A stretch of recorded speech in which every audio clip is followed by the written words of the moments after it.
که مازدیګر مونځ د 15 رکعته وکړو نو اوس به څه کېږي کتونکو یاد ساتئ دا ډېر اهم سوال دی کله کله داسې کېږي چې انسان 4 رکعته مونځ وي دی چې 15 رکعت ته ودرېږي خو دته بیا پته نه لګېږي چې زه اوس څه وکړمه کتونکو یاد ساتئ په دې کې به زه تاسو ته 4 صورتونه جوړ کړم په هر صورت باندې ځان ښه پوهېږئ دغه کلیپ بل مسلمان سره هم شیر کړئ چې هغه ته هم نفع او فایده ورسېږي او ستاسو ټول ما سره ثواب کې پوره برخه نصیب شي کتونکو یاد ساتئ هر هغه مونځ چې هغه 4 رکعته وي او تا دغه 4 رکعته مونځ اخري قیدې ته ورسولو اوس تا د 4 رکعت اخري قیده یعنی تشهد تر عبده ورسوله پورې ورسولو د دې نه بعد ته چې د 15 رکعت ته ودرېدې یعنی تا ته پته نه وه چې دا زما څویم رکعت دی ته ودرېدلې 15 رکعت ته شروع شولو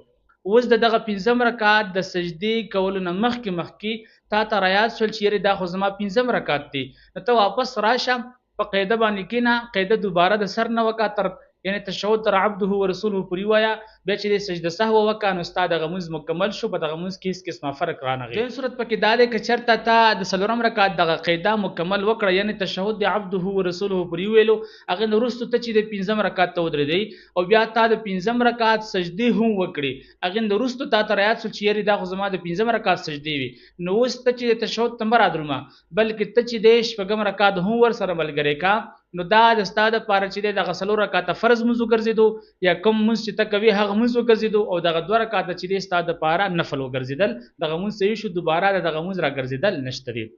دویم صورت پکې هغه دی که چېرته یو مونځګزار په 4 رکعته مونځ باندې ولاړ دی او دغه مونځګزار دغه تشهد هم ونه ویلو یعنې 4 رکعت قیدې ونه کړه 4 رکعت چې کله یې سجدې وکړې دی ډایرکټ چې دوباره 15 رکعت ته ودرېدو اوس دغه مونځګزار ته د 15 رکعت د سجدو کولو نه مخکې رایاد شول چې یارې زه خو 15 رکعت ته ولاړ یم نو دغه مونځګزار به ډایرکټ کینی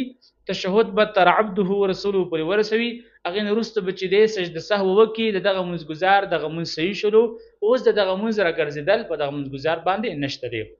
او بل صورت په دې کې دا جوړیږي که چېرته یو مونځګزار په 4 رکعته مونځ باندې ولاړ دی یعنې مازدیګر په 4 رکعته فرض باندې ولاړ دی او دغه مونځګزار د 4 رکعت هغه سجدې وکړي او اوس قیدې ته کې نه ناستو دی ډایرکټ چې دی 15 رکعت ته ودرېدو او د 15 رکعت سجدې هم د وکړي او دې نه بعد د ته یاد شو چې یارې زه خو 15 رکعت ته ولاړ یم او ما د 15 رکعت سجدې هم وکړي نو په دغه صورت کې دغه مونځګزار خو اوس د 4 رکعت قیده نه دو کړي او دا په ده باندې فرض و ځکه چې مونږه دا مسله ویلې دو د منځه په فرایضو کې چې آخري قیده دا فرض دو دغه مونځګزار نه دغه فرض پاتې شوی دی نو په دغه صورت کې دغه مونځګزار دغه رکعتونه دغه 15 رکعتونه دا فاسد شول دغه د مازدیګر مونځ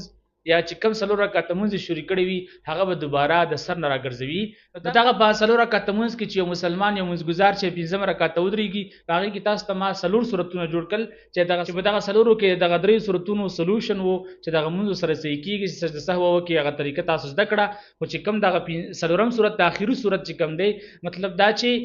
دی د 4 رکعت قیده هم نه دو کړي او 15 رکعت سجدې یې وکړي 6 رکعت ته د انتر کېږي نو په دغه وخت کې دغه مونځګزار دغه مونځ فاسد شوی دوباره به د سر نه مونځ کوي واخر دعوانا ان الحمد لله رب العالمین